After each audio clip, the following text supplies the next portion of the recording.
Yep, that's right. Yakov is back, bringing you AGHORA, At the Left Hand of God, by Robert Svoboda. I left this off a while ago. It was kind of just something I was doing in order to get my streaming chops together and to learn to speak with people watching. I did that, then this got boring, and then I started just doing stupid live streams. By way of popular demand, I bring this back to you. Frankly, because I need the viewers, and it seems the entire subcontinent of India is interested in hearing the rest of this book. God willing, I'll get through it. What I need from you is to lend me your eyes and give me your viewing hours, that the day I return to the good graces of YouTube, I can come back with a vengeance and start getting some goddamn super chats. So, yeah, if you're watching this, if you're watching this live, I probably won't really interact with the chat. I'm just doing this. I'm doing this live because I'm lazy, frankly, and I don't feel like editing anything. So that means you're gonna hear me bumble through all sorts of Indian words that I don't know anything about. For that, I apologize, but I know you want to hear this. So, I'll get started in a second.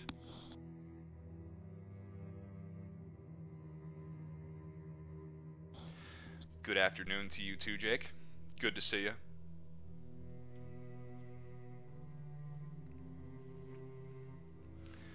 Chapter 5. And once again, this is At the Left Hand of God. This is part of the AGHORA trilogy by Robert Svoboda. Chapter 5. Mentors. Nature is very kind to me. In fact, as my friend Faram used to say, nature is cockeyed to me. And that is because of my mentors. My mentors were very good. That's all I can say. My mentors were very good. Maybe it's true I was meant by nature to succeed at all my sadhanas.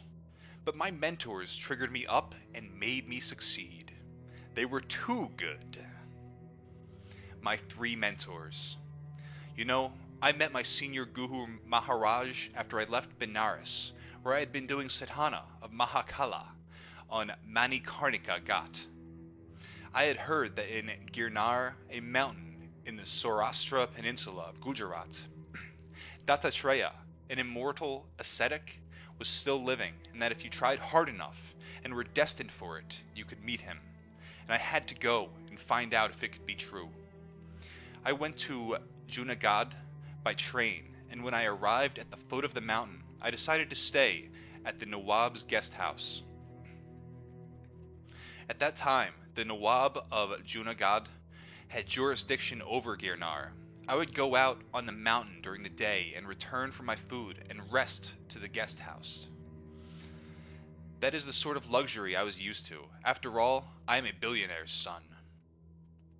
Then I decided I should move out onto the mountain itself, since I had not come to Girnar for a holiday, but to do sadhana. I located an old deserted Shiva temple and moved in there. It was situated in such a way that by sitting in front of it, no animal could surprise me from behind. In front of me, I would build my dhuni, the sadhu's fire, so I was protected all around, because animals won't come near a fire. I started eating only what the sadhus ate at the sadhavarats. These are places established by rich merchants to feed whoever comes by, as sort of a service. I took off all my clothes and walked around without a stitch. At first, I covered myself with my hands, but after a while, I lost all my shame. Eventually, I quit eating with the other sadhus and started eating nothing but fruits from the trees in the jungle. Before long, I realized that I was harming the trees by plucking their fruit, so I ate only what fell. Then, I ate the leaves from the wood I would cut from my dhuni. Then only fallen leaves. Then only water. And finally, I was living on nothing but air, until afterward, an ethereal being told me to start eating again. Just as I had been doing in Bombay and Benares, I spent most of my time in the smashan. One day, a funeral party had brought the body of a young man to be burnt. While I was watching the tearful relatives arranging the pyre, I noticed a thin fakir standing nearby, very thin, just like a skeleton. As I watched, he walked over to the boy's parents and said, "What do you people think you are doing? This boy is not dead. He is just asleep." The boy's father looked at him and said, "Why are you trying to interfere? Are you God or something that you can bring the dead back to life? Get out of here before I have you thrown out." But the fakir insisted that the boy was not dead, and I suppose that he insisted a little too much, because then the boy's father hit him across the side of the head, and a few drops of blood trickled down. The old fakir wiped his forehead, saw the blood, looked at the man, and said, "So you have made me red. Now I'll make this red letter day for you." He walked over to the corpse and said, "Get up." He gave it a nice kick. The corpse sat up. Well, you should have seen the condition of the members of that funeral party. They ran as if they were being pursued by ghosts. I said to myself, "Oh, this fellow has something." The old man came over to me and took out his chillum and filled it with ganja, marijuana flowers. He offered it to me first, but I requested him to ignite it.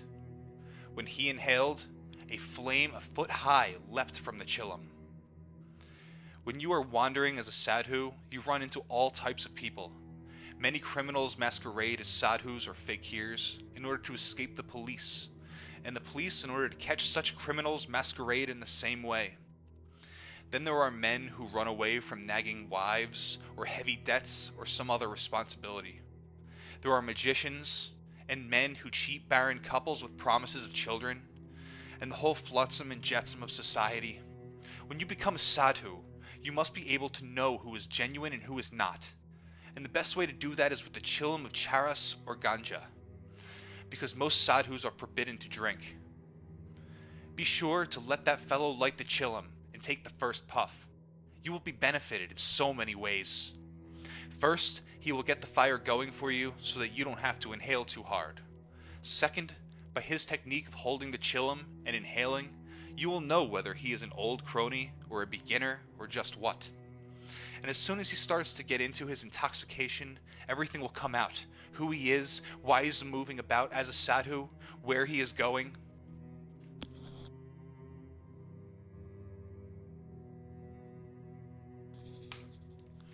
I'll give you an example.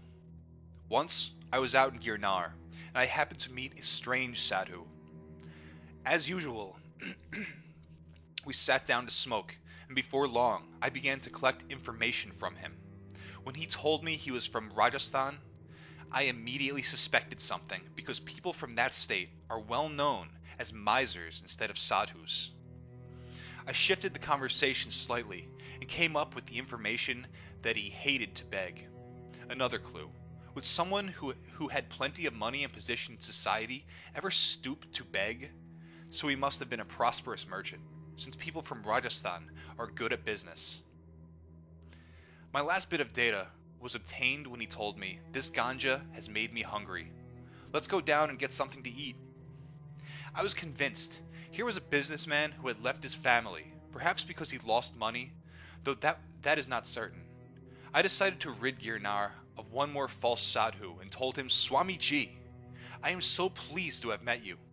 I want to give you something in return. Take this number and bet on it." He did, and he won a packet.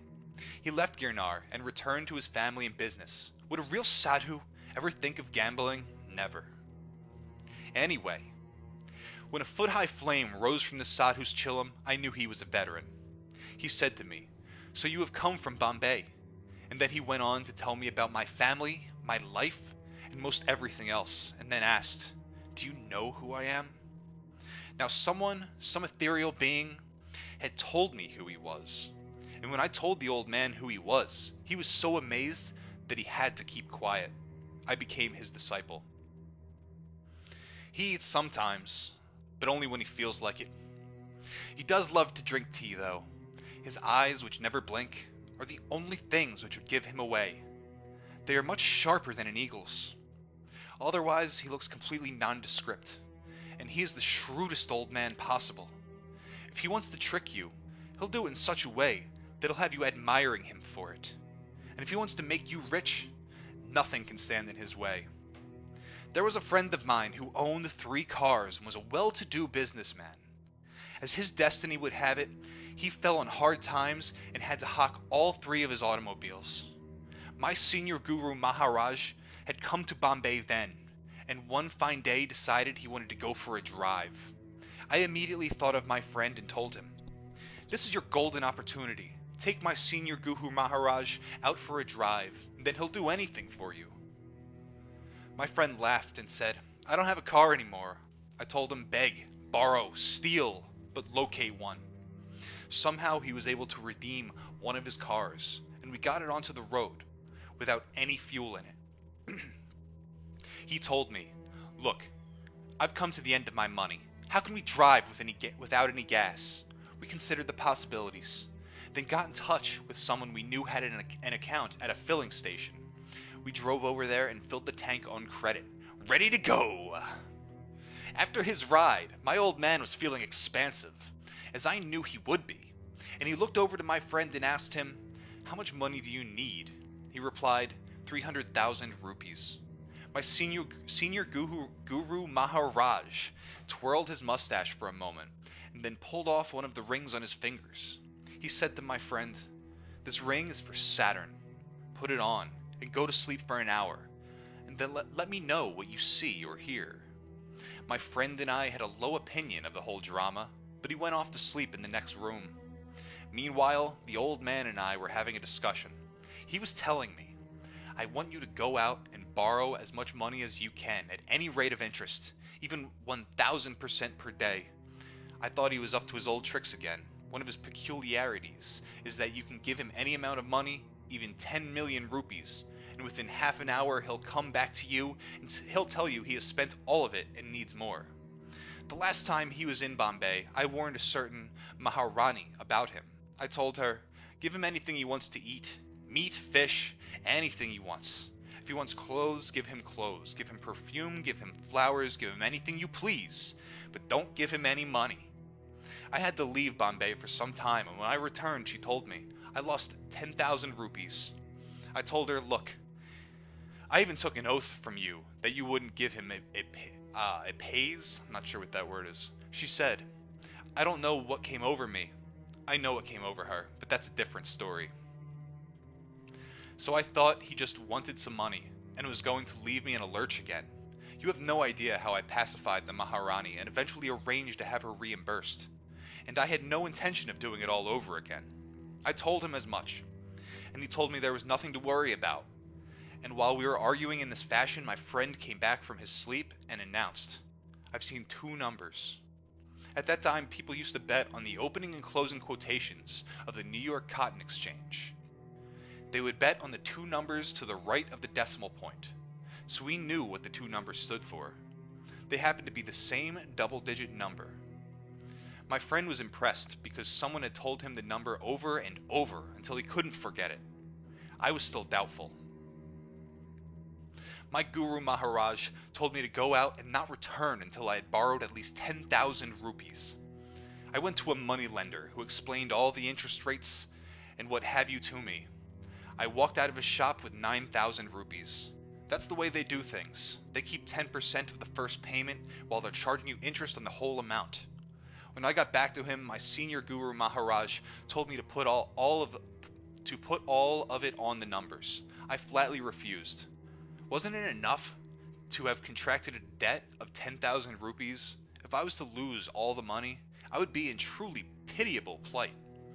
My old man told me, "All right, I know you have no faith. Do one thing. Bet 5,000 rupees and 1,000 more for me." "You?" I asked. "What is the guarantee I'll ever be paid again? I know all about you." He looked at me and twirled his mustache and said, "I still have this, don't I? My senior guru Maharaj was an emperor at one time, in the same body, long, long ago. I've seen his sword, I've seen his coins with the imprint of his face stamped on them. And in this part of the world, a king's mustache or beard is equivalent to his honor. So to swear to me on his mustache that he would repay me showed me the seriousness of the whole thing. Still, I warned him, "Listen, if you were just going to mess everything up again, I'm going to cut your throat from ear to ear. This time I've had enough.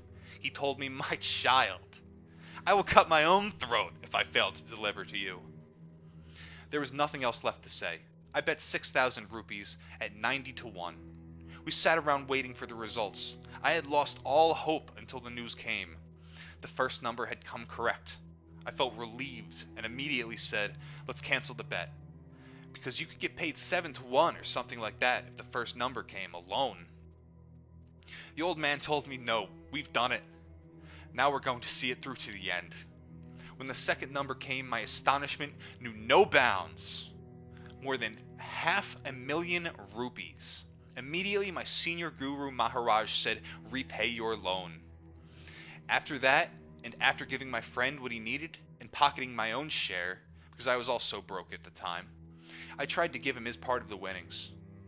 Now do you believe I kept my word? He taunted me.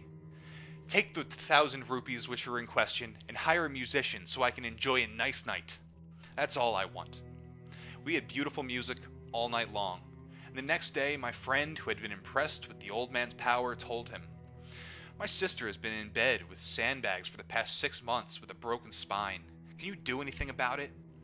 The old man went to see her and gave her a hard slap. And in that instant, she became well, perfectly healed. After finishing all the work, my senior guru Maharaj took his ring back from my friend. He is very careful about such useful objects. And then he told him, I'll see that you get heaps and heaps of wealth, more than you can even dream of, but you must stop your whoring and whining.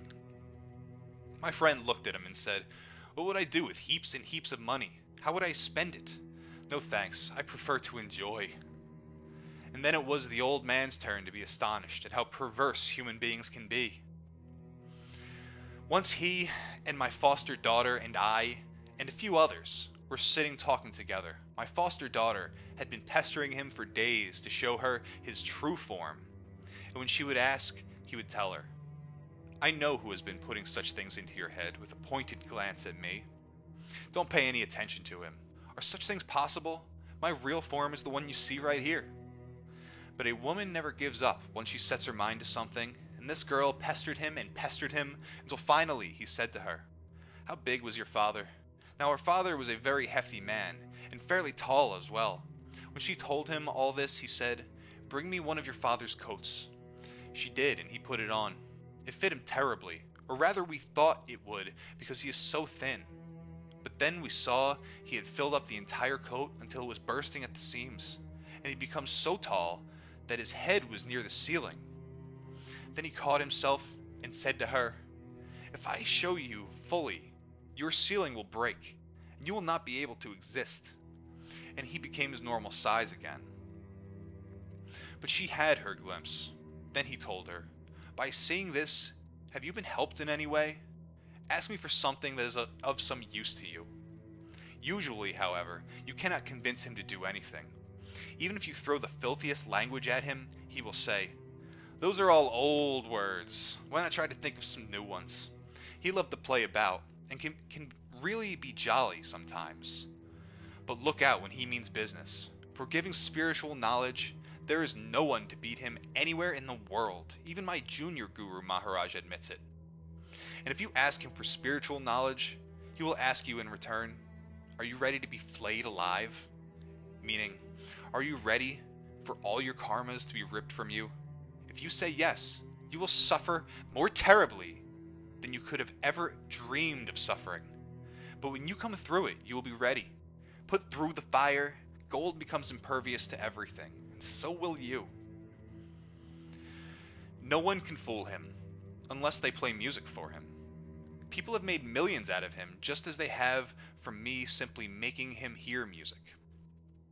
When he is overwhelmed by emotion, he might even give you the results of thousands of years of his penance. Then later he will realize what he has done and beg some favor from you in return. He's really very sweet that way.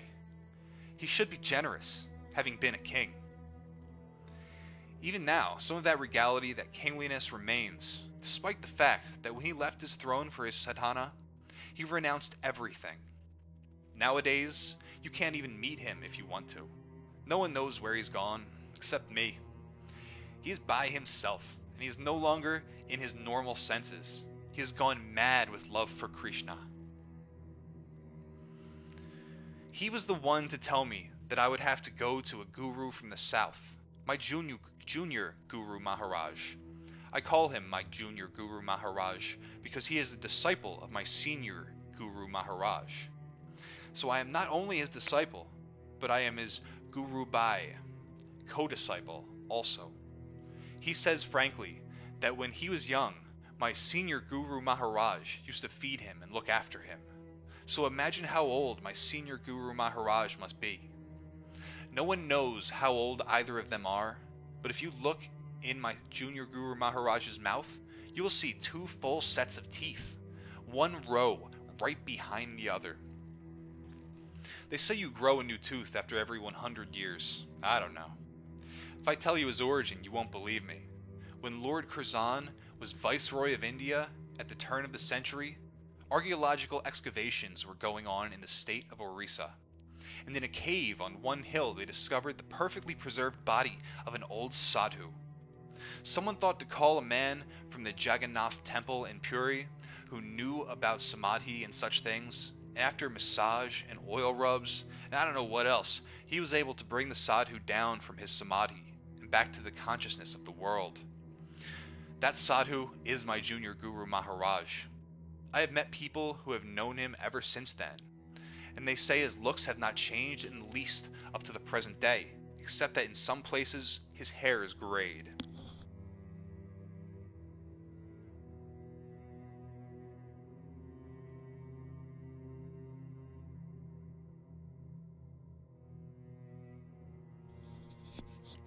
How I met him is a story in itself. I have always been fond of Maharajas, emirs, and other rulers, and they have always been fond of me. There must be some link. I was trying to help a certain prince succeed his father as Maharaja, and one day I happened to ask an acquaintance if he knew of any sadhu who could help us out with his spiritual powers. He brought this sadhu to us. At first glance, he didn't look like much to me. Driving home from the railway station, this prince was telling the old sadhu about how his father was ruining the administration of the state, and how well he would be able to rule if given an opportunity. Finally, the old man spoke. So you want your father to die, eh? And as soon as we got down from the car and crossed the threshold into the house, word arrived from Delhi that the prince's father had died very suddenly. I thought to myself, yes, this man has some power.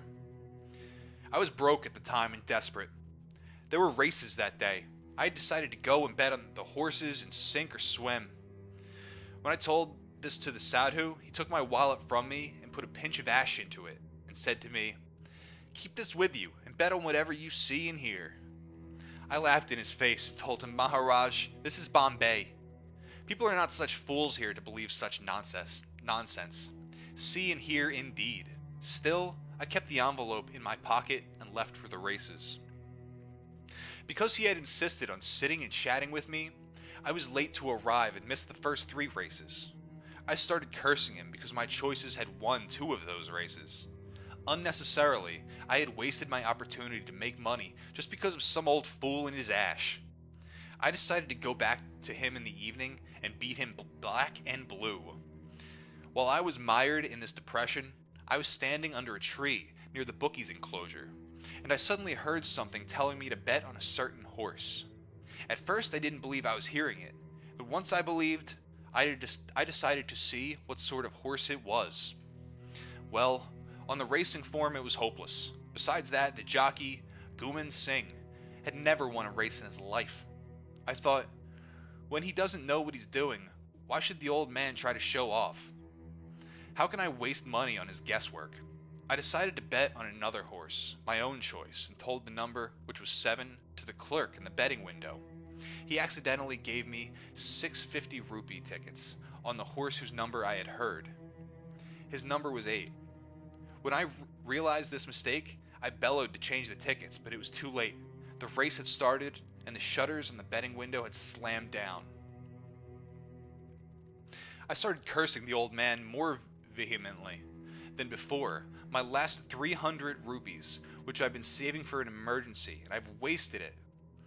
What did I do to be introduced to such an unlucky old man? Running this thought over and over in my mind, I sat and watched the horse win. I couldn't believe it. I was rich. He paid 70 to 1. Incidentally, that was the one and only race Guman Singh ever won in his entire life. I had to admit my mistake, and I started listening to the voice much more seriously. Over the whole day, I made 59,000 rupees, and after the last race, I went to a bar on Charney Road and had a few more than my quota of drinks. I had made up my mind. I must keep a tight grip on this Sadhu. He can make millions for me. It sounded ludicrous, doesn't it? But I was desperate for money. Of course, I could have gone to the Smashan and collected millions without working up a sweat, but I will never ask money from a spirit. Here was an old man, though, who seemed ready to provide me with winners just for the asking, and he would bear the karma. It seemed too good to be true. When I got back to the Sadhu, he became wild with me the moment I stepped through the door. "Ha! How dare you drink? What do you think of yourself?" And so on. I coolly took the money I had made, laid it at his feet, and told him, "Maharaj, please take as much as you like. Just agree to help me again next week." This only made him wilder. He told my friends, "Go make him vomit and give him an enema." They worked me over so well that by midnight, I was almost sober again. When I went back into the Sadhu's presence, he was still so infuriated that he took his fire tongs and gave me 2 whacks squarely across the right temple. Tack, tack. And then he told me, "Did you take birth for things like this?" I had to tell him no, because those 2 blows gave me partial memory of my previous births, and I understood why I had been born where I was and what was expected of me in this life. This is why I respect him as my guru. Not because he initiated me into a mantra, but because he helped me remember who I am. Maybe I should explain one thing here. Gambling has a catastrophic event on the mind. Meat, alcohol, sex, these all cause temporary ruination of consciousness. But the effects of gambling are permanent. If a man earns money at gambling, what does he spend it on? Rich food, alcohol, and other intoxications, and women. If he loses money, what happens? Envy, hatred. That fellow cheated me. He was out to get me. Now I'll show him. I'll ruin him. The man becomes a cutthroat, literally, if he is of the lower class of men, because he kills to regain his losses. Or, if he is more refined, he kills his enemy economically. Gambling is one of the 3 karmas which cannot be obliterated in the same lifetime. The other 2 are murder of the guru and rape. This being the case, how can both my junior and senior Guru Maharajas have helped me through gambling? First of all, they never encouraged me to gamble. They have always done their best to prevent me from doing so. But in both these instances, they knew I was out of money, and this was the most convenient way for them to help me. And they wanted to convince me of their abilities as well. And don't forget, this was really nothing like gambling. They knew ahead of time what was going to happen, and they just handed that information over to me. It's more like collecting interest on an investment than gambling. They do have to suffer for using their powers for such trivial things, of course, because no one is exempted from the law of karma. But they know how to minimize the penalty, and they don't bother about such minor troubles. And besides, they are not in the habit of doing it daily, once only to serve their purposes. And very strange indeed are their purposes. By doing this, they saved me from an evil fate. I just told you that gambling is a permanent disease, and that it was as true for me as for anyone else. But they cured me of it. Not that I gave it up altogether. I still bet whenever I see a good thing, or when one of my own horses is running, and I enjoy directing how my horses work and deciding which races to run them in. It's a wonderful sport, horse racing. But I was an invertebrate gambler. An inveterate gambler, uncontrollable, and my junior Guru Maharaj brought me under control. I gamble now, but gambling doesn't control me like it once did. I control it. This does not mean you should gamble. I have known only a handful of people to enter the race course and then leave it again before losing their money, character, or balance of mind. I was exceedingly lucky because my Guru Maharaj was willing to take my evil karmas on himself. He knew exactly how to deal with them. Truly, my mentors are wonderful. They have always been so gentle and so kind to me. I don't know why. My junior Guru Maharaj can also be extremely strict when necessary, no mistake about it. There is one Bihari Das who lived near him several years ago. Bihari Das was a good Aghori, but something of a bully. He would trouble all the other sadhus in the area. They would come down with diseases, and Guru Maharaj would cure them. Bihari Das came to know what Guru Maharaj was doing, and his ego was hurt.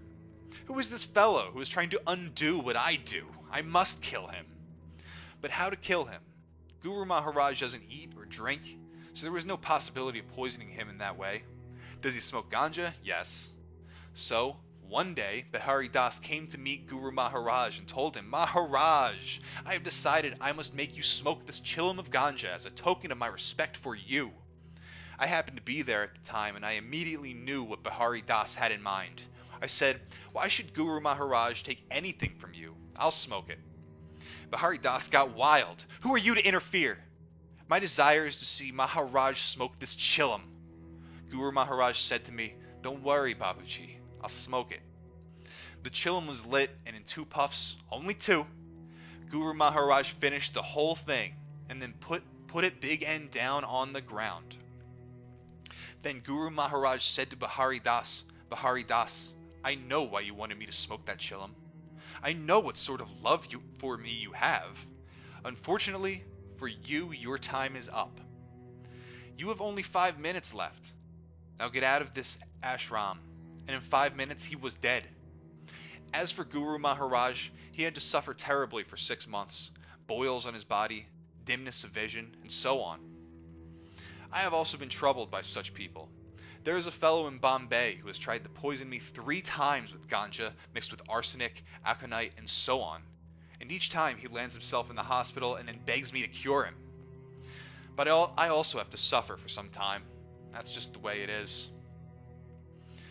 My junior Guru Maharaj is really an unusual old man. He has roamed all over the world, but no one knows how he does it. When one fellow asked if he had been to London, he replied, yes, they have a railway there that goes under the ground. I've seen all those things. And when this fellow asked him how long ago he was there, he told him 400 years. What can you say about that? He's a type entirely different from my senior Guru Maharaj, a miser. He will not let anything out.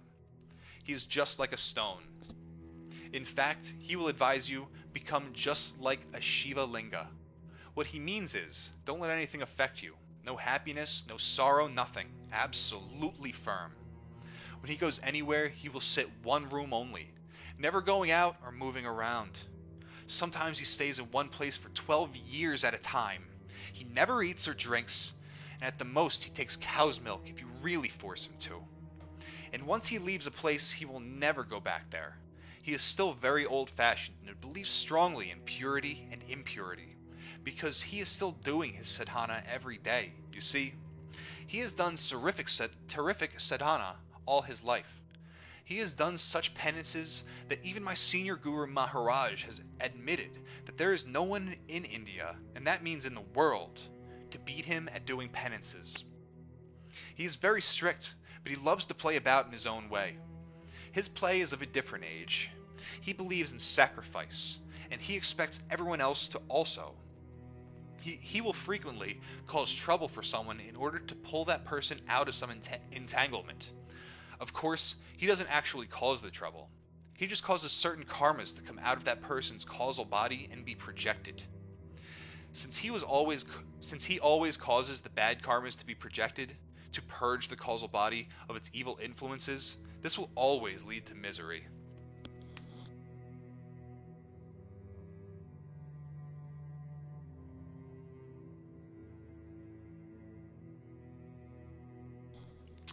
No one wants to accept responsibility. They want to enjoy all their good karmas and avoid all the bad ones. One day, a man had a nice dinner, very spicy food, full of chilies, followed by ice cream. Next morning, when he squatted to defecate, he screamed, "Ice cream first! Ice cream first!" Only when you are miserable will you remember God. You will never think of him otherwise, unless you are a true saint. Guru Maharaj is here to make people remember God, not to make them rich or famous. I will give you a written guarantee, if you like, to the effect that after you meet Guru Maharaj, everything will start going wrong in your life. That's just the way he works, the old crude way. But that's the way he is. Once a friend of mine came and asked me to take him to Guru Maharaj. I knew what sort of person this fellow was. He was called Bala Yogi, child yogi, or Kaviraj, king of poets, and he used to sing devotional songs in praise of the Divine Mother, Jaya Ambe, and so on. He liked most to have plenty of female disciples. You know what I'm getting at. His brother was dead, and he made a big show out of taking care of his brother's wife. Actually, he developed an illicit relationship with her. I thought it only fair to warn him. Watch out, Guru Maharaj may do something. He told me, you only want to keep him for yourself. Why not let other people get the benefit of his powers? I'm sure he'll give me something. I had warned him my job was over. You know, when I visit my Guru Maharaj, I don't say anything. I sit in one corner. When I feel like it, I get up and walk out. Everyone else thinks that I am very rude and insolent and very foolish for not sitting with him. Only he and I know what is going on. When he was last in Bombay, he would make everyone go to sleep, and then we would exchange the notes in our own way, a way in which words are not required. I am most shameless. I fight with my Guru Maharaj. I tell him, what is the use of an ashram? The whole world should be your ashram. Then he gets wild on me. It is only in the past few years that he has had an ashram, and only now his hair is starting to turn gray. It was always jet black before. So this friend and I went to Guru Maharaj, who was in Bombay at the time in 1959. Now, you don't need to tell anything to Guru Maharaj. All he has to do is look at you. He knows every bit. And this fellow made another mistake. He started to recite Sanskrit verses to Guru Maharaj, trying to show off his wisdom. Guru Maharaj is a man who, after being dug out of that cave, spent 12 years on the branch of a tree doing japa, never touching the ground even once. Could this man teach him anything? Suddenly, Guru Maharaj smiled, scribbled something down on a piece of paper, and handed it to my friend, telling him, "Keep this with you always. Wave incense before it daily. When you sit for worship, sit on top of it, then put it under your pillow when you sleep." As we left, my friend smiled knowingly at me and said, "So Guru Maharaj did something good for me after all." But I knew better. I could see that Guru Maharaj was going to have this man's hide. What happened? Kaviraj went directly to his sister-in-law's house to celebrate with a little sex. But as soon as she saw him, she shouted, "How dare you drink bhang and come here? Get out!" He looked at her and said, "But I never drink any bhang today." She screamed, "Don't say anything to me, just get out. I never want to see you here again." And she gave him a beautiful pair of slaps and shut him out of the house. He spent the night on the front steps and had to do without his morning tea as well. The next morning he came crying to me. "Look what that Guru Maharaj of yours has done to me." I told him, "What did I tell you before?" He replied, "You must take me back to Guru Maharaj so he can free me from this." We went back to Guru Maharaj, who heard all the complaints, then said to Kaviraj, "I did it to clean out your karmas."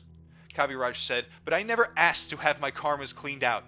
Then Guru Maharaj told him, "If you are tired now, take that piece of paper and throw it in the sea."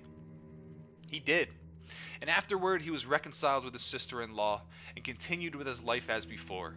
Whenever anyone would ask him about Guru Maharaj, he would say, "Please, he has really put me in the soup. I don't want to hear about him."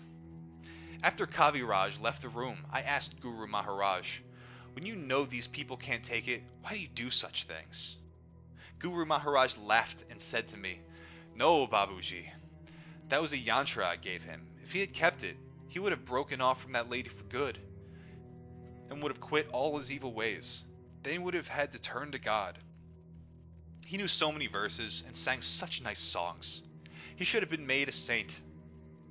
It's useless trying to argue with Guru Maharaj. He thinks he is still living in a previous era, and he expects everyone else to act accordingly. It is true that when your plans go wrong, you have to turn to God, but that is the old, crude method.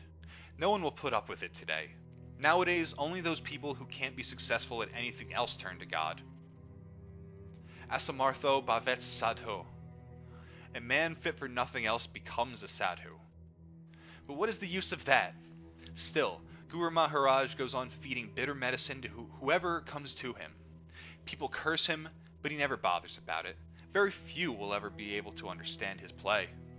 In spite of all of this, I still fight with my Guru Maharaj. Once, when I went to meet Guru Maharaj, he was talking to a businessman from Bombay. The businessman was sitting there with his mistress, ignoring the fact that Guru Maharaj is very strict about those things. His morality is of another age. Why, when he came to Bombay and saw a woman driving a car, he was so shocked that he told me, "Babuji, I know Kali Yuga is really here." I don't know what he would do if he ever saw a woman flying an airplane. As I was about to enter, I saw a lady crying on the steps outside the room. I had done sadhana of Ma all my life, and I just cannot bear to see a woman cry. It is as if my own mother is crying. So I asked her, "Ma, why are you crying?"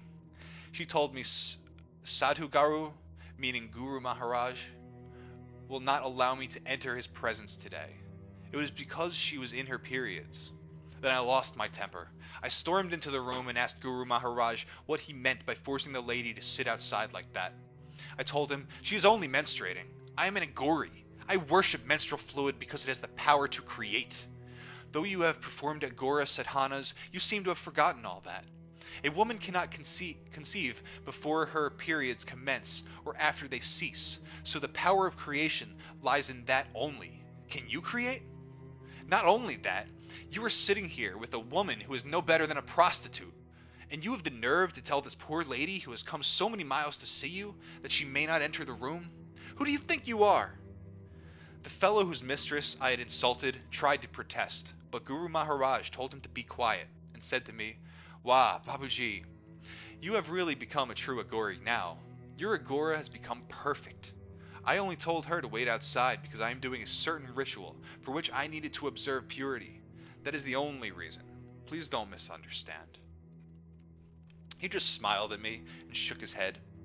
Then I lost all my anger also. He is really a wonderful old man. I can afford to argue with my senior Guru Maharaj as well as with my junior Guru Maharaj, because they are something different from all the saints and sadhus that you will ever find in India. But even they have to respect my real mentor. I won't tell you his name. I'll just call him my Mahapurusha, because I love him as my own. Even though I have treated those two as my gurus, they have never given me a guru mantra. My Mahapurusha is my real guru. You know, I've seen all the big so-called saints, but none of them interest me after knowing him. If you ask my junior Guru Maharaj about Mahapurusha, Guru Maharaj will say, he is God himself. If you ask my senior Guru Maharaj about him, tears will come from his eyes and he will say, if you can give me only a glimpse of him, I will make you the richest man in the world. And he can do it too. My Mahapurusha is 30 feet tall. Yes, 30 feet. His eyes are the size of your hand. His head is as wide as your chest. I used to sit in the palm of his hand very comfortably, as if I were a pygmy, and we would play together at a time when I weighed 210 pounds. Once he said to me, I want to sit on your lap. My God, what a fright I got. I was afraid my bones would break. But when he sat down, I did not have the weight of even a rose petal. It was just as if a feather was there. My Mahapurusha believes in gratification, satisfaction, so that no stain of desire is left. Sometimes we would be sitting in Girnar and he would say, let's have lunch at Maxim's. Close your eyes. I would close my eyes, and when I would open them, we would be at a good table in Maxim's in Paris, appropriately dressed, he reduced to ordinary human size. We would have a delicious 12-course lunch there, and then back to Girnar. One day I had just finished a tough ritual, and I was sitting around kind of bored when he came up to me and said to me, What are you doing moping around like that? Come on, let's have our worldly enjoyments. I asked, where are we going? He said, you be quiet and close your eyes. I did, and when I opened them, we were in Spain.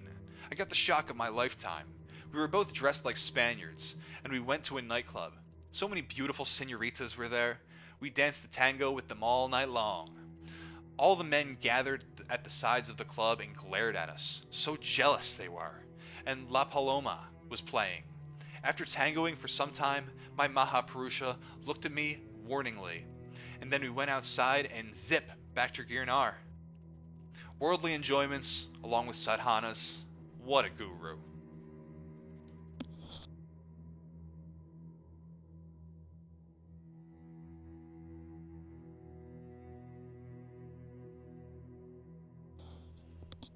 He is far, far ahead.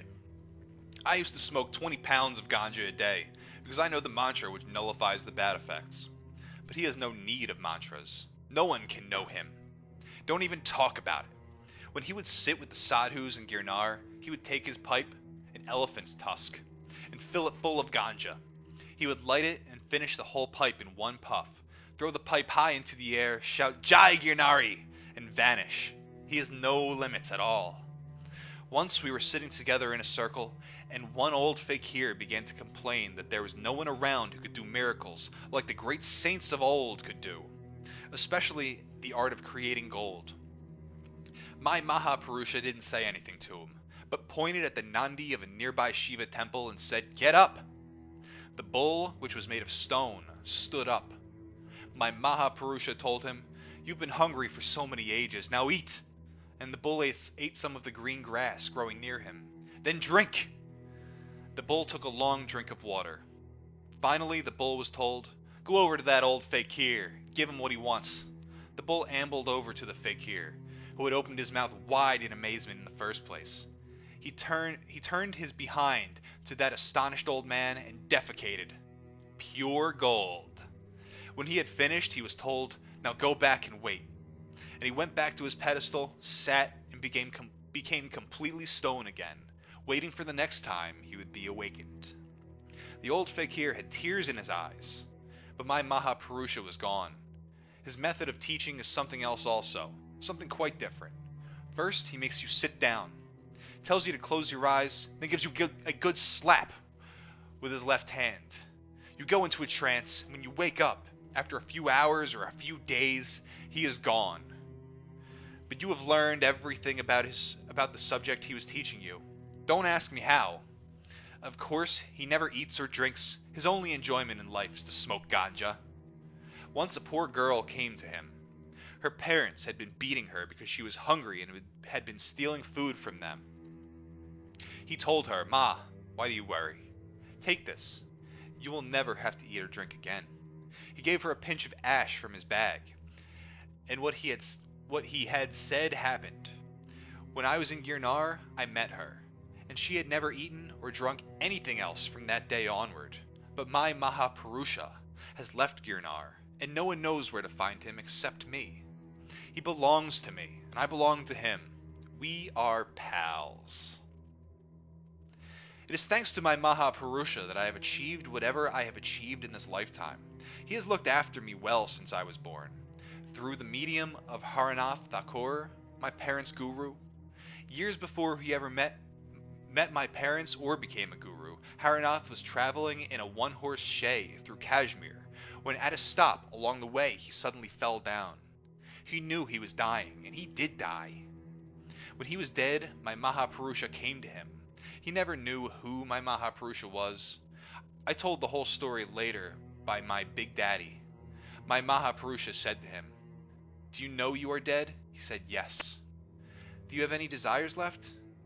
"Yes, I want to meet my mother." Then my Mahapurusha cut his body into 64 pieces and threw 3 pieces away. Can you guess which 3 pieces were thrown away? The 3 gunas, Sattva, Rajas, and Tamas. He put the other 61 pieces together again, and suddenly the man came back to life and was given instructions by my Mahapurusha. Eventually he became my parents' guru, and in that way my Mahapurusha could look after me while I was growing up. Haranath always used to tell my parents, my boy, meaning me, will move about the fine suits of clothes. No one will ever know him. It is only thanks to my Mahapurusha that I have survived for so long here in the world. It was he who sent me back here from Girnar. Otherwise, I would never have left. And now, whenever I hear La Paloma, I am reminded of him. People have made millions of rupees out of me just by playing La Paloma, because whenever I hear it, I am overcome with love for my Mahapurusha, and in that outpouring of longing for him, somehow the work gets done. I could not bear living for even a moment in the world if it were not for him supporting me. If you had ever lived the free life of a sadhu, you would know what I mean. To have lived free and then to be caged up is enough to kill most wild animals. It would have killed me, had not my Mahapurusha had some work he wanted me to do. Let any other being in the universe come to me, and I don't bother with them. For me, only my Mahapurusha exists.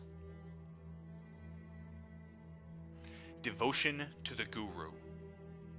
Do you know the story of Mira, the great devotee of Krishna? When Krishna stood before her, in all his bewitching beauty, as a result of the method she had been taught by her guru Vedas, she composed a lovely Hindi couplet on the spot. My guru and my beloved deity Govinda both stand before me. To whom shall I first prostrate myself? I must pay my first respects to my guru, because it was he who showed me Govinda.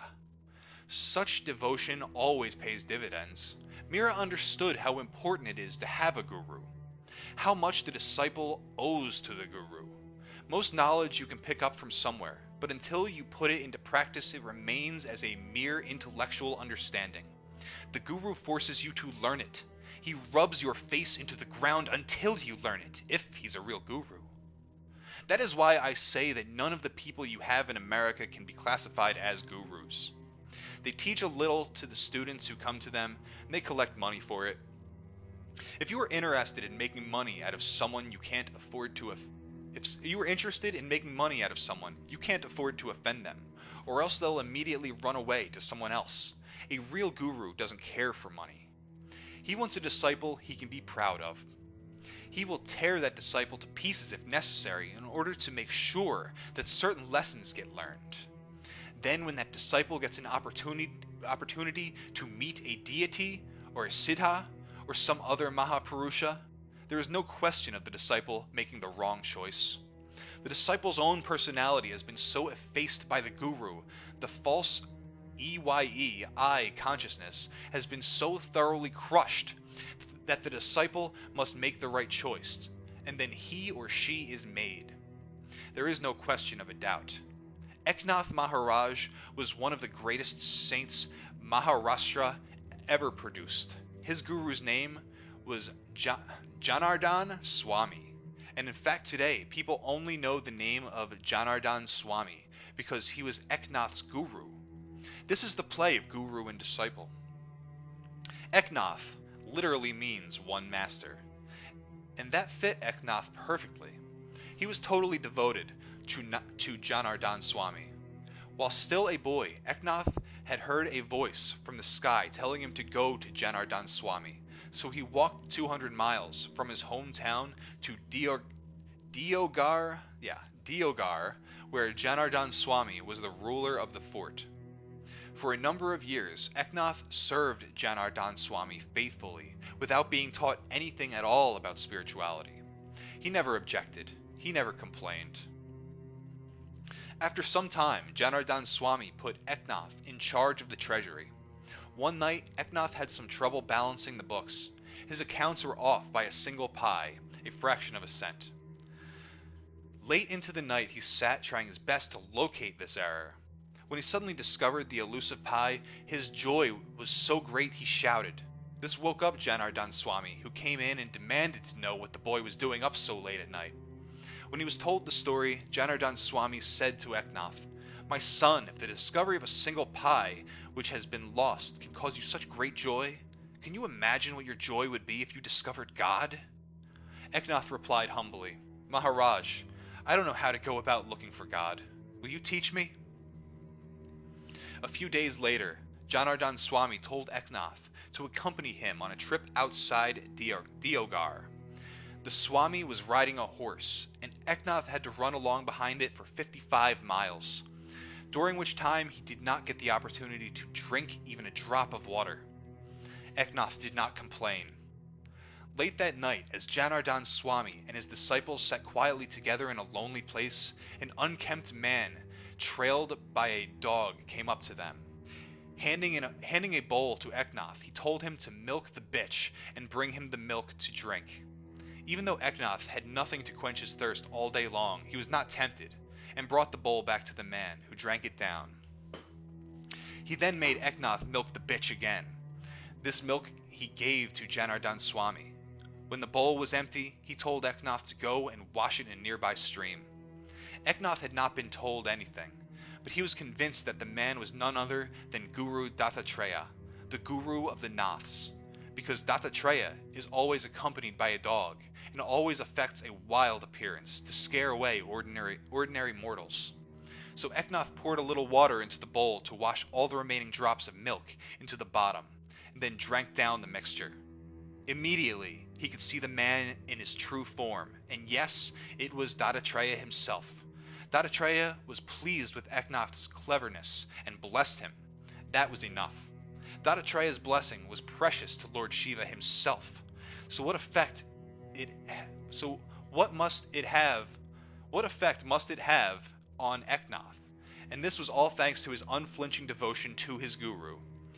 If you are out to locate a guru, it is best to look for a real one instead of all the fakes that are around nowadays. But it is not essential. If your desire is strong enough and your heart is pure enough, nature will teach you herself if need be. Remember the story of Ekalavya. I want to try to say that again. Ekalavya, from the Mahabharata, the great Indian epic poem. Dronacharya refused to teach him archery, so Ekalavya went out and made a statue of Dronacharya and worshipped it as his guru. He worshipped it so hard and so well that the statue began to teach him, and he actually became a better archer than any of the direct pupils of Dronacharya. Dattatreya himself had 24 gurus, birds, animals, beings who didn't know they were teaching him. By observation alone, he had learned what they had to teach. However, it is much easier to have a human guru.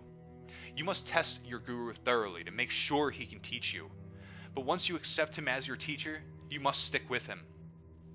There is no use in running from guru to guru. You will end up falling between two stools. Find one and stick to him. Don't be like the swan, who when her pond dries up, flies off to find another one. Be like the moss, which dries up with the stone which covers it. The moss sticks to the stone in good times and in bad times, without trying to calculate whether it is profitable or not. Remember that when you love a guru, you are not loving his external personality. You have to love his perennial personality, the Shiva consciousness, which he is trying to instill into you. That means that you are actually loving yourself. The self is loving the self. Instead of attempting to love the entire universe, you try to learn to love one person properly, because the Atma is the same in every being. And remember that no matter how much you love or think you love your guru, he loves you much, much more, because he has already learned how to love the infinite. He is trying to make you into his own guru, the one. Once a moth circling around a lamp, about to make a fatal plunge, spoke to the flame. What do you know of love? All you do is stand there as I whirl about, until I can no longer bear to remain separated from you, and I embrace you. And in the moment I embrace you, I am consumed, burned into nothingness. The flame smiled and replied, "You fool! Do you call that love? Look at me. I am burning. You burn only when you embrace me. But in my longing for you, the pain of my separation from you has transmuted me into fire itself." This is what should happen in real life. A disciple may think he really loves his guru and has done a lot for him, but the disciple is too stupid to realize that his guru is absolutely burning to give something to him, to give his essence to the disciple. At first, the disciple is nothing better than a prostitute. He flits from object to object, teacher to teacher, guru to guru, like a fly who enjoys sweets and filth equally. Little by little, the child loses his taste for other things and slowly develops devotion to his mentor. Only then does he realize that his guru is his all-in-one, one in all. Only then can the child merge with his mentor and receive what the mentor wants so intensely to give. How many people can understand the play of guru and disciple? Almost no one. If the disciple himself can't understand it, how will some outsider be able to? And this is true of all disciples, even those who may be great saints on their own, like Ramakrishna Paramahamsa. The first time Ramakrishna Paramahamsa visited Benares, he exclaimed that he saw heaps of gold in the city. He did not mean metallic gold, of course. He meant the gold of minds filled with the power of discrimination. When he visited Talang Swami, Ramakrishna was overcome with spiritual bliss and said openly, "I see before me the incarnation of Shiva," meaning that Talang Swami had so perfected himself that there was no false personality remaining. All had become Shiva consciousness. Then he tried to speak with Talang Swami, but Talang Swami was observing complete silence. Though he did deign to answer Ramakrishna's questions by means of gestures alone, Ramakrishna repeated, "I see before me the incarnation of Shiva, but this is a selfish Shiva," meaning that he was unwilling to part with any of his knowledge to teach to others. Ramakrishna was blind to say this.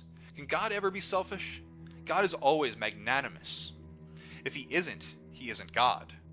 That's all there is to it.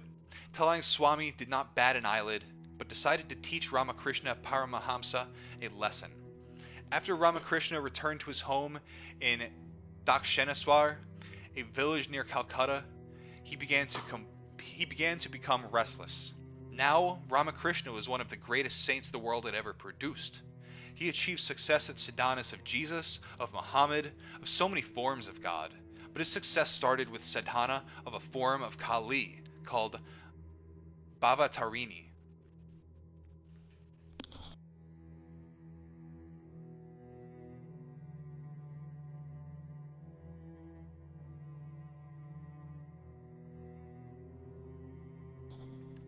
He became very restless, so he asked Bhavatarini Ma, you have showed me so many sadhanas of God with form and also of God without form, but you have never showed me anything of Tantra. I want to learn about Tantra. Send me someone to teach me about Tantra." And thereafter, one day, a woman called the Bhairavi Brahmani arrived in Dakshineswar and proceeded to teach Ramakrishna a bit about Tantra. And who was she? A little disciple of Talang Swami. When all of Ramakrishna's tantric sadhanas were over, he had occasion to go back to Benares. Talang Swami dragged him without his knowing it. Ramakrishna had one of his devotees cook up an immense quantity of rice pudding, about 10 gallons, and with his own hands, Ramakrishna fed the entire amount to Talang Swami in thanksgiving. Talang Swami, who was a true siddha, had no difficulty in consuming the whole cauldron full, but did not bother to look at Ramakrishna. And that was the last sadhana Ramakrishna Paramahamsa ever did. Tantra was the culmination of his sadhana. He did have to suffer for calling Talang Swami selfish, though. He developed cancer of the throat eventually and died. It is never wise to insult Shiva, as that priest of Benares learned about Talang Swami so many years before. So Talang Swami taught Ramakrishna a good lesson, didn't he? Just because he did not move his lips did not mean he was not teaching Ramakrishna. He did it with his fingers. Then he caused Ramakrishna to develop the desire to learn Tantra. There was no need for Ramakrishna to have such a desire otherwise. It was all the play of Talang Swami, who contacted him from a distance and disturbed his mind to demonstrate what child's play it was to direct his consciousness. It was all the magnanimity of Talang Swami. Otherwise, Ramakrishna would never have had the opportunity to learn Tantra. Guru and disciple. You know, getting a good disciple is a real boon. To get a good guru is the best blessing, no doubt, but to get a good disciple is really rare. The rishis, of course, bring their own with them when they come, just as Krishna and Ramakrishna Paramahamsa did. Once, Matsyendra Nath, the direct disciple of Adinath, who is Lord Shiva, wanted to test his pet disciple Gorak. You know, for a sadhu, his dhuni, fire, is his TV. He looks into it and can know anything that is going on anywhere in the world. One night, as Gorak was sitting on his dhuni, he saw his Guru Maharaj in Assam, in the company of dancing girls, and thought, "Oh my God, Guru Maharaj has become entangled in the samsara. He is in danger of losing everything that he has gained through his penances. I must go save him. Matsyendra is mine. He belongs to our tribe of Naths. He is not meant for these things." Gorak had intense possessive love for his Guru Maharaj. So Gorak journeyed to Assam, disguised as a minstrel. When he located his guru, Matsyendra, he was drinking wine and had two girls on his lap, one on each thigh, with a hand on one breast of each. Gorak, still in disguise, began singing a song. "Look, Matsyendra, Gorak has come. Remember who you are and forget this Maya." But Matsyendra did not want to leave. Gorak literally had to force him to start the long journey back to Girnar.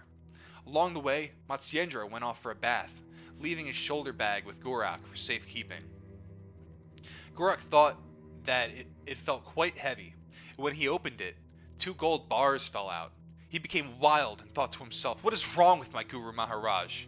He is a Nath. He can piss on a rock and turn it into gold. I will not allow him to become entangled in Maya." And he threw both bars as far as he could into the jungle.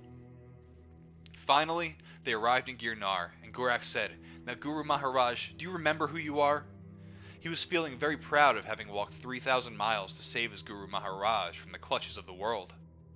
Suddenly, Matsyendra Nath passed his hand over Gorak's head, and Gorak Nath realized that all that he thought had happened had been an illusion, and that in fact neither of them had ever left Girnar.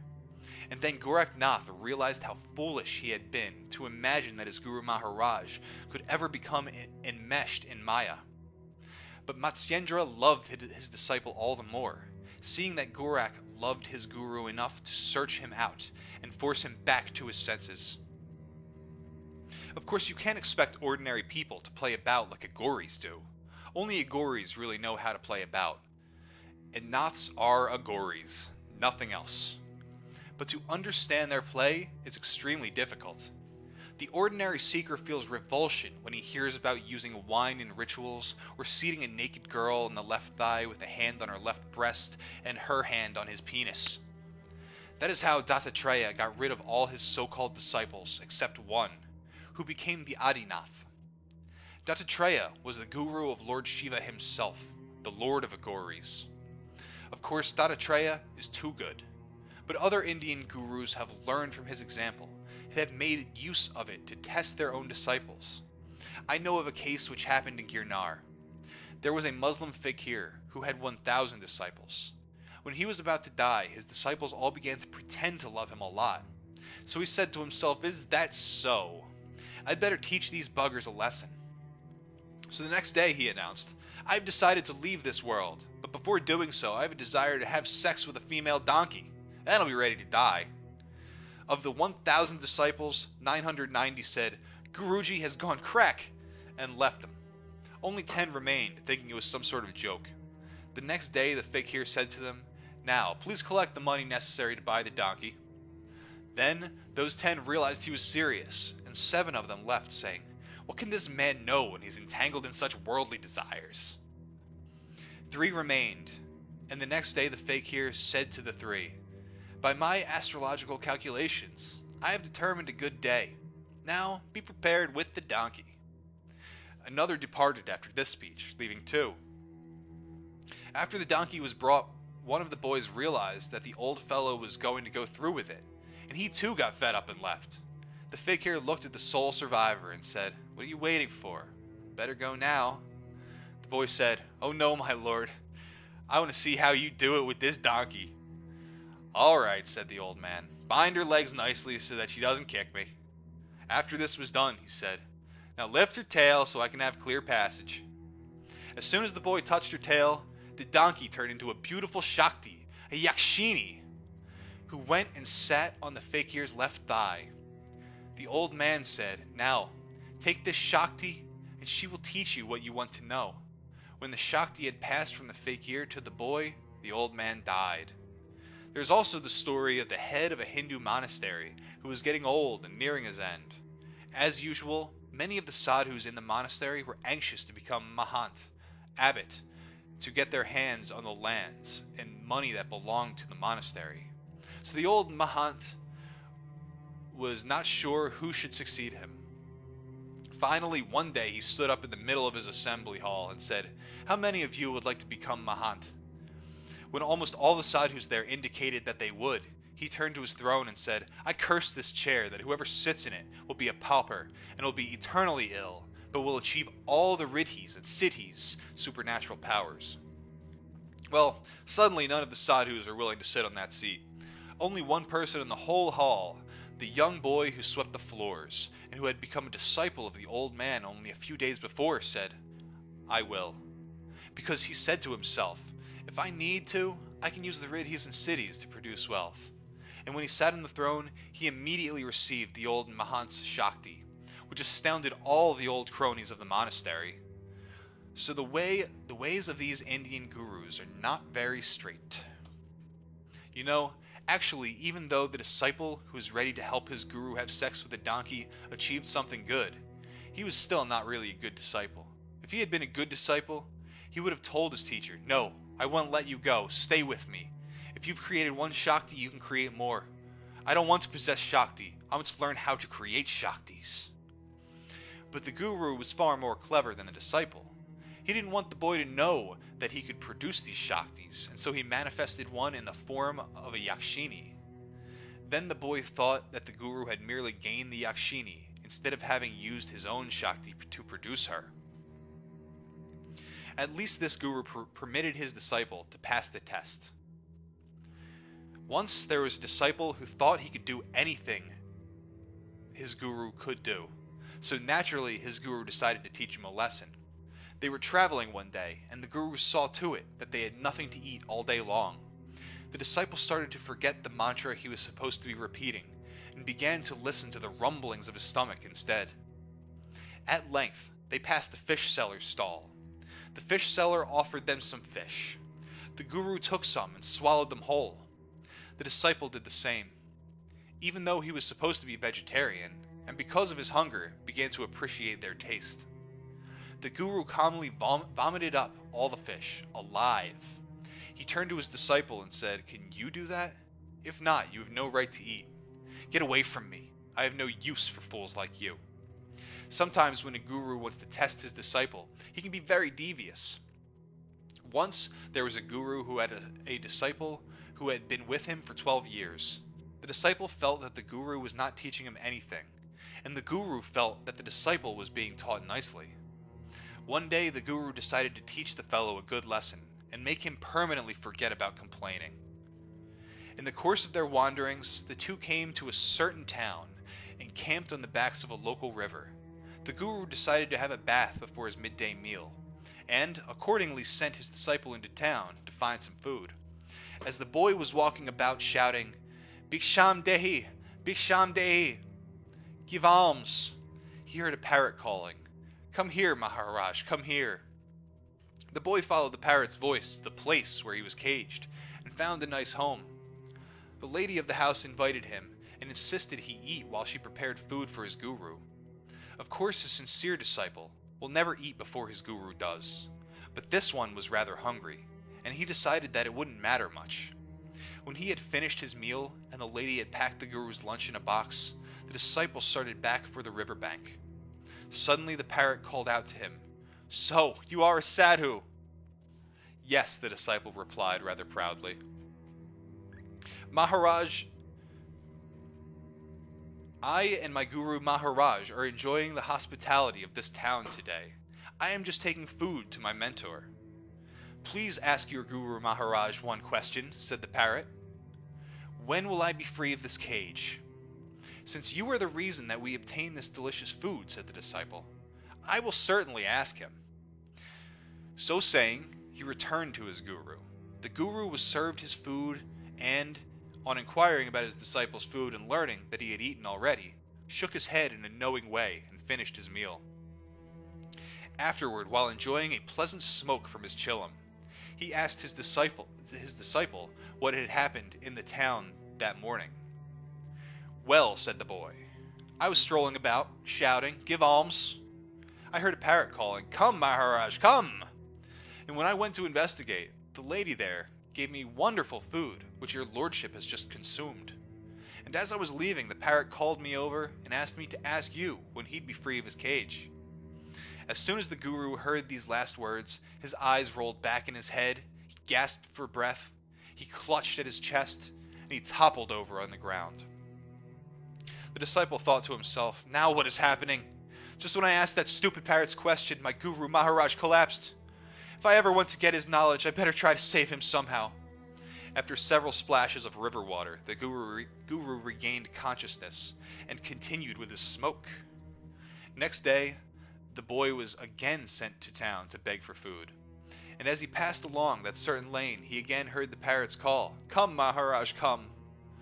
The disciple entered and collected the food after eating, as he had done the previous day. And as he was leaving, the parrot asked him, "What did your Guru Maharaj have to say in answer to my question?" The disciple replied, "You fool! When I asked him that idiotic question of yours, my Guru Maharaj, he turned pale and fainted. I thought I would never be able to revive him." As soon as the parrot heard these words, his tail feathers went limp. He paled, and he fell off his perch into the dust at the bottom of the cage with a loud squawk. His mistress, hearing the commotion, rushed outside with a little shriek, opened the cage, and took the prostrate parrot into her hands to try to gauge the seriousness of the disorder. Whereupon the wily bird flew from her hands onto the branch of a nearby tree and said to the bewildered student, "Dunce, you have been with your guru for 12 years and learned nothing, while it took only one lesson from me." Puzzled, chagrined, and insulted, the disciple returned to his master, only then wondering how the parrot could have known how long he had been with his guru. After the Guru Maharaj had eaten his dinner, the disciple related the whole story to him while the master was having his smoke. At the end, the Guru Maharaj retorted, "Stupid donkey, don't you understand yet? I've been teaching you for the past 12 years, and you haven't been aware of my teachings, much less tried to learn anything. And that parrot, who was my disciple in a previous birth, he got the right idea right away. Do you think that you deserve to be taught anything further?" That disciple who had become a parrot must have made some mistake in order to be reborn as a parrot, right? He must have failed some exam his guru had set for him in their previous encounter. The guru had no choice but to locate him and save him, though he took his own sweet time about it, to let the disciple stew and realize the gravity of his failure so that he would not fail again. That progression is always there. A child may truly love his guru, serve him faithfully in so many ways, and generally endear himself to the old man. But when the time for examination comes around, the guru will forget all the child has done for him. You may call him ungrateful or hard-hearted, or whatever, but that will not make any difference to him. He wants to make his disciple firm, and for that there can be no wavering. Does a surgeon waver when he operates? Let us take the simplest possible example, so that you will understand what I am trying to get at. Suppose we are sitting quietly together after lunch, and I say to you, "Come along, let us go see my Guru Maharaj." Now if you say, "No, not today. Today I'm rather busy with some other work. I will meet him later." What have I learned about you? I learned that you were not too interested in progressing. If you wanted to make progress, you would have said, "Yes, come on, get dressed. Let my other work go to hell. I want to meet your mentor." Whatever your answer may be, I will keep quiet because I will have what I want, the result of my test. Actually, as I said before, there's no such thing as a test. This is a simple measure of the causal body. If there are still too many karmas stored in the causal body, then a child will not get the desire to achieve, or will only get the desire off and on, not continuously. In either case, More sadhana is necessary to wean the child from desire completely. Other gurus may work in different ways. Namdev thought that he was quite somebody because Lord Vishnu, in the form of Vithala, who stands on the brick, the meaning of Vithala, came in person to eat lunch with him every day. One day, an assembly of all the great saints of Maharashtra took place. Tukaram, Jnaneshvara, and many others were there, and so was Gora Kumbar, the potter saint. When everyone was seated, Jnaneshvara, I apologize, folks, these words are very difficult for me, truly difficult. When everyone was seated, Jnaneshvara's sister, Muktabe, said, Gora, why don't you use your stick and test all of us to see if we're well done? She was referring to the stick which a potter uses to determine whether or not the pots are fully fired. Gora Kumbar smiled and began to test. He pronounced everyone passed except Namdev, about whom he said, this one will have to go back into the oven for some time. Naturally, Namdev was angry, because he had been considering himself God's greatest devotee, and he went to Vithala to complain. But Vithala told him, Namdev, Gora was right, and if you don't believe him, I will also test you. I will come to you before sunset today, and you must recognize me, otherwise you fail. Namdev agreed. In the evening, as Namdev was out walking, he saw a Chandala, scavenger, and his wife, who were really Vithala and his wife Rukmini in disguise, cooking their evening meal. Namdev was feeling tired and sat down to rest nearby, where he could watch what was going on. The Chandala said to his wife, the pot is not full. Cut up the chickens and put them in. There were 25 chickens, representing the 25 tattvas, or essential principles of the universe. But Namdev did not realize this, and he thought to himself, oh my heavens, how violent! However, it must be God's will. After some time, the Chandala said to his wife, still the pot is not full. Cut up those dogs and put them in. There were 4 dogs, the 4 Vedas. Namdev should have realized this, but didn't. He thought, well, the Chandalas will have to endure the burden of their karmas eventually. What Vishnu was trying to teach Namdev is that when all the tattvas and the Vedas have been killed, butchered, and cooked, only the absolute, undifferentiated reality remains. That was the last lesson that Namdev had to learn. He had achieved success in worshipping Vithala, but such worship is limited by duality, and now he would have to go beyond duality. Because of the play of Vishnu, though, he didn't realize any of this at the moment. Suddenly, the Chandala said to his wife, still, the pot is not full. Let's cut up that man over there and put him in. Namdev jumped up and forgot all about God and everything else, and remembering only self-preservation, ran as fast as his legs could carry him. Vithala wanted to initiate him into the undifferentiated reality, but killing, butchering, and cooking Satguru, Karnaguru, and Upaguru. Have you ever heard of the Satguru, Karnaguru, and Upaguru? The Satguru kills the aspirant, separating him from his mundane existence. The Karnaguru flays the carcass, the ego. All the accretions of the untold births, the false personality, is chopped into tiny pieces. When my Mahapurusha cut Haranath Thakur, my parents' guru, into tiny pieces and removed Sattva, Rajas, and Tamas from the pile of 64, this is what he was doing. The Upaguru cooks the ego in the fire of Shakti, and the result is a tasty dish, an enlightened being.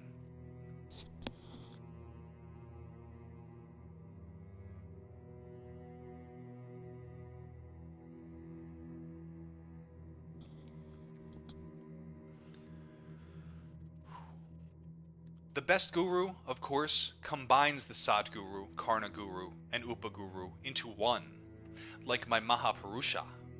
This is what Vishnu wanted to do for Namdev, but Namdev was still not ready. Namdev stopped running after reaching the nearby village, and seeing a Shiva temple, decided to go there to rest. When he went inside, he saw an old man with his feet rested atop of the Shiva linga. Namdev said to him very sententiously, "Do you know, my good man, that you were defiling the sanctity of this temple?" The old man looked at him and said, "My son, I am very old and infirm. I cannot move my legs. Will you help me so that I can avoid angering Shiva?" At first, Namdev felt revulsion, because he would have to dirty himself by taking hold of the old man's feet. But finally, he overcame the revulsion, picked up the offending feet, and laid them down a short distance away. "Nam," said the old man, "I still feel there is something under my feet. Would you just look and see?" The old man called him Nam. He didn't call him Namdev because Namdev literally means name of God. The old man was insinuating that Namdev had not yet reached that state, but it was still only a common name. In fact, being addressed as Nam irritated Namdev, but he forgot then there was no way the old man could have possibly known what his name was. It was all part of Vishnu's play. Again, Namdev unwillingly lifted the old man's legs and saw another Shiva linga. When he placed them down again, another Shiva linga sprang up from where the feet touched the ground. Then Namdev realized there was something more to the old man than met the eye. "Nam," he said, "tell me where Lord Shiva isn't, and there I will put my feet." Namdev embraced his feet and took him as his guru, and the old man, whose name was Vishoba Kechar, taught Namdev that though he had known one limited aspect of God, he had still to learn from the universality of God. After Namdev finished his lesson, and Vishoba Kechar sent him back to the assembly, Gora Kumbar hit him with his stick and said, "Now this one is done too." No matter how your guru works, if he is a real guru, he will push you to the limits of your endurance and then further. He will test you until you think you can no longer bear it. But it will be worth it. Because once he is finished with you, you will be ready for real sadhanas. Like AGHORA, for instance. And that will do it for Chapter 5 of AGHORA at the Left Hand of God by Robert Svoboda. I'm going to have to practice this more. I don't know if this was a long chapter, which just felt that way because it's been a while since I've done this. I'm going to have to rest my throat a little bit, and I'll be back with Chapter 6, without a doubt. Anyone who listened to this, I appreciate this very much.